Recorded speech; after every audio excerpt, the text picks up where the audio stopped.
Hey, today I'll be talking about episodes 47 through 51 of YanXi Palace. Guess who's back? It's your favorite shitty prince. The last we saw of Hongzhou, he was working with Shen at that porridge drive. Since then, he's been traveling about on various jobs, finally getting serious about his position. He's back now, and his relationship with Shen is still rock solid, though his relationship with his sister-in-law still leaves much to be desired.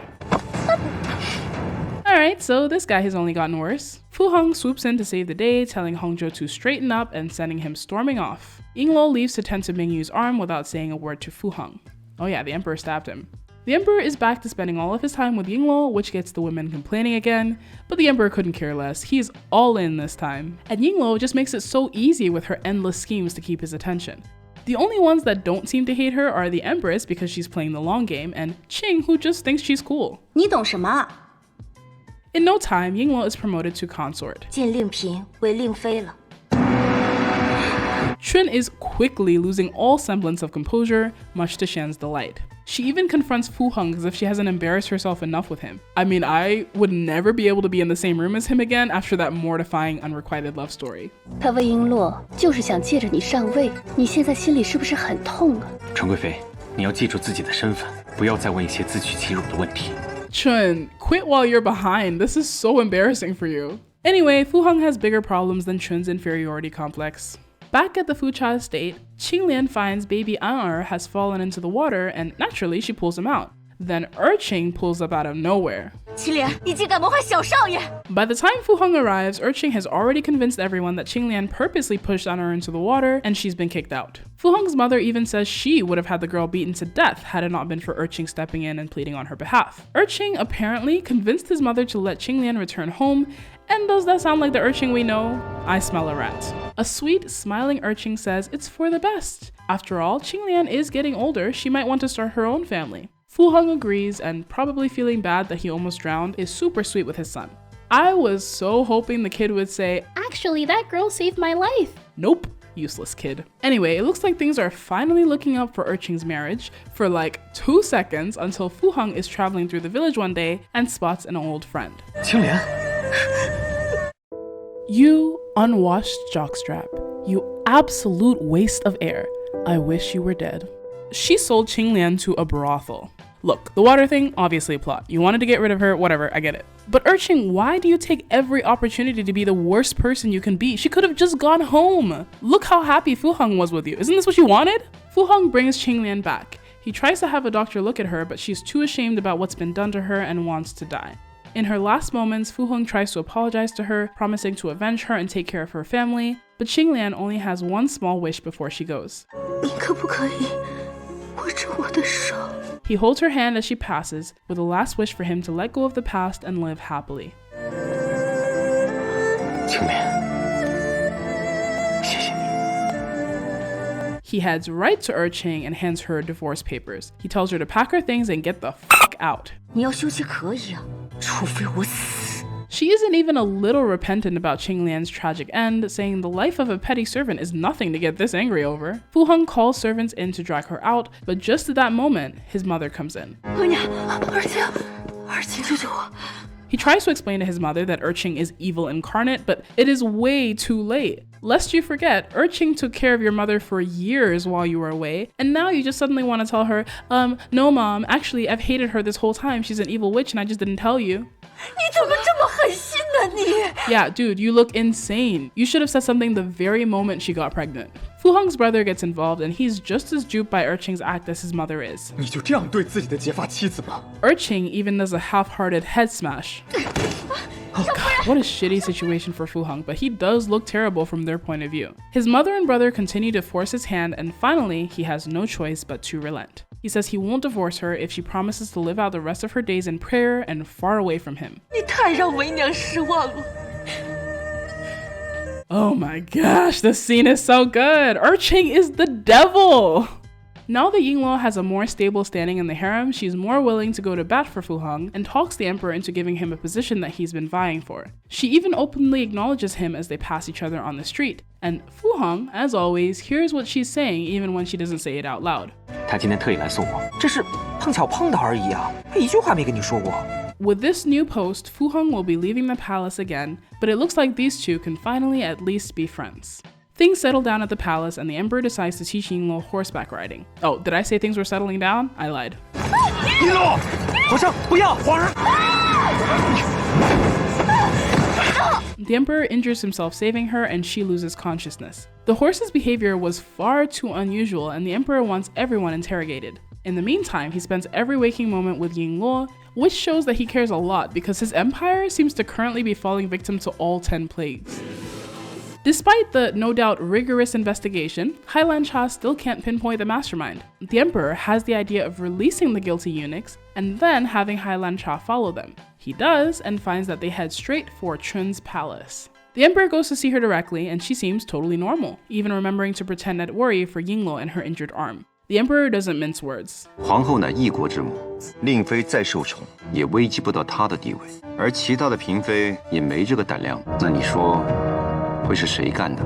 He doesn't have the ironclad evidence to toss her into jail, but he clearly knows what's up. Chun protests her innocence, of course, but the emperor leaves with a warning for her not to disappoint him. And Chun was guilty. Well, guilty by proxy. She ordered Yu to do it. She pays Yu a visit, reminding her that if anything comes to light, it will be her and her son who paid the price. Hopefully realizing that Chun is not a long-term ally, Yu makes the long trip to YanXi Palace. Yingluo asks her outright why she is sided with Chun and why she is trying to hurt the person who literally saved her life. Yu puts it plainly, she had no choice. Not everyone is so fortunate as to be liked wherever they go. Yingluo was gone, the empress was dead, she needed an ally. Yingluo condemns her for having joined hands with the person who killed 7th Prince, but Yu says she has no idea about any of that, and she seems to be telling the truth there. She begs Yingluo to let the horse thing go, as if they keep investigating, Chun will undoubtedly push the blame onto her. She promises that if Yingluo can let go of the past, she will convince Chun to do the same. 不要再追究先皇后的死因，一切都过去了，彼此相爱无事不好吗？ Very uncharacteristically, Yingluo says she is willing to give up on her revenge. If Yu can convince Chun to stop trying to kill her, she also won't raise a hand to her. For the first time in a while, we return to family trauma with Shen.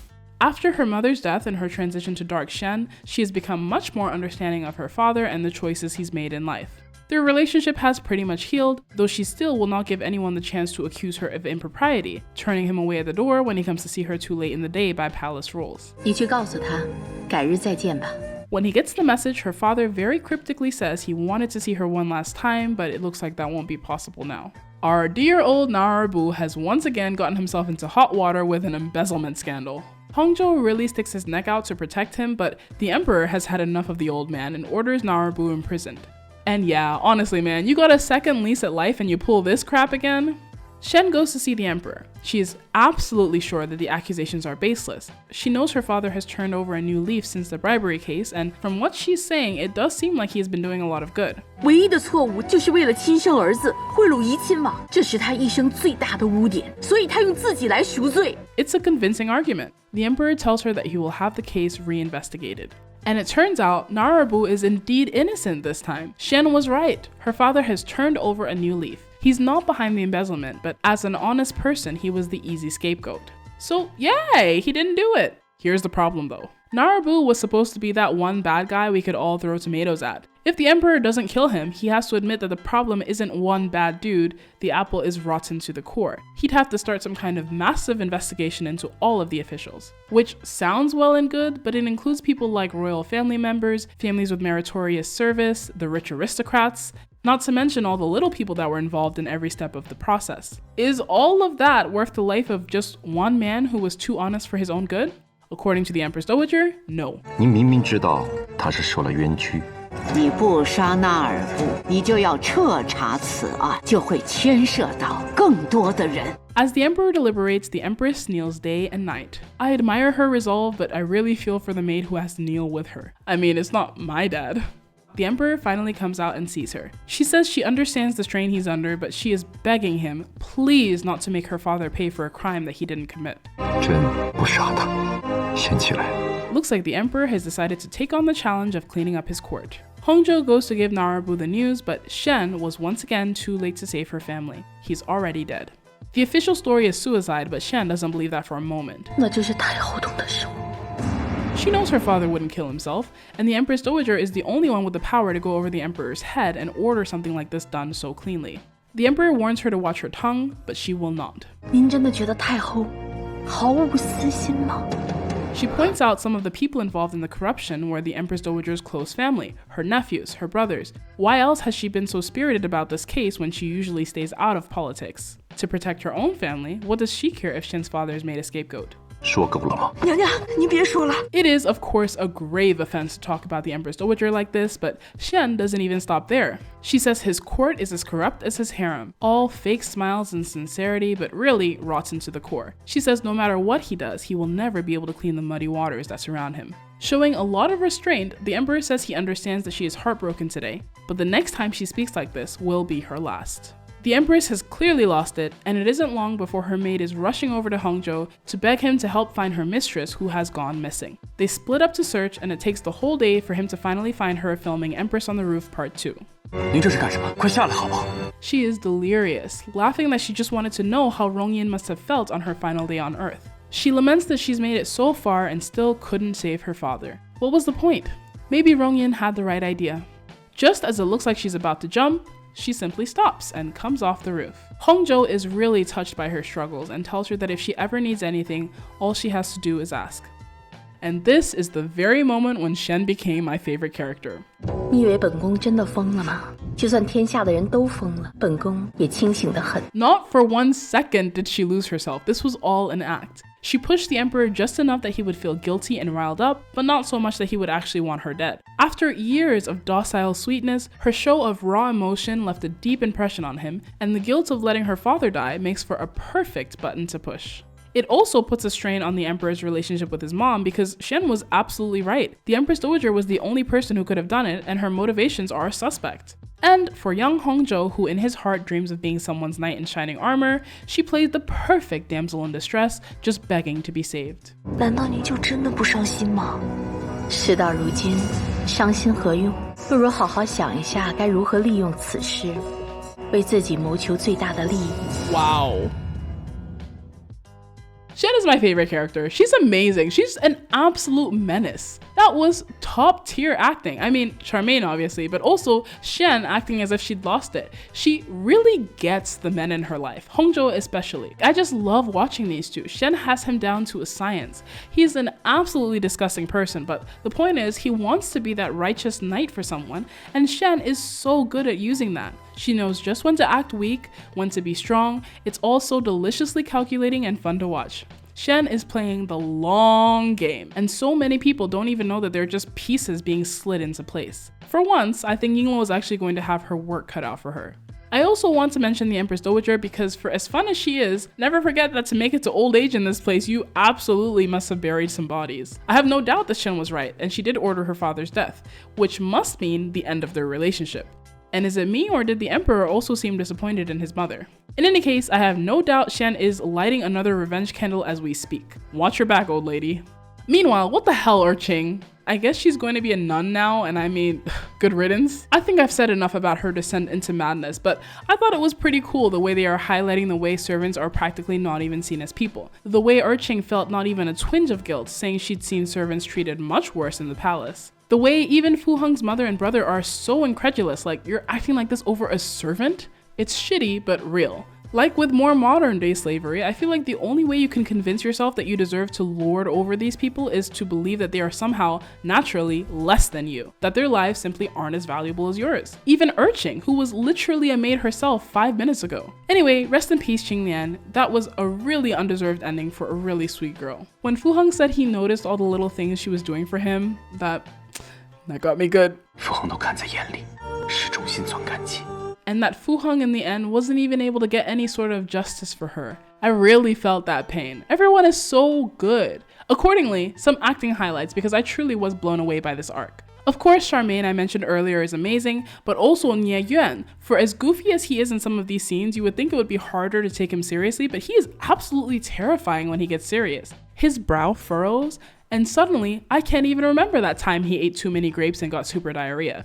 朕也希望此事与你无关，别让朕失望。 And then Su Qing. She definitely can be a bit over dramatic sometimes, but I actually really love her acting as the confident, I don't care Erqing. 我不会走的。 Killing it. Till next time, thanks for watching. This week on Judge Judy, the plaintiff is suing her ex-husband for years of unpaid child support. The defendant claims the child is not biologically his and is in fact the product of a, quote, crazy cuckold revenge scheme.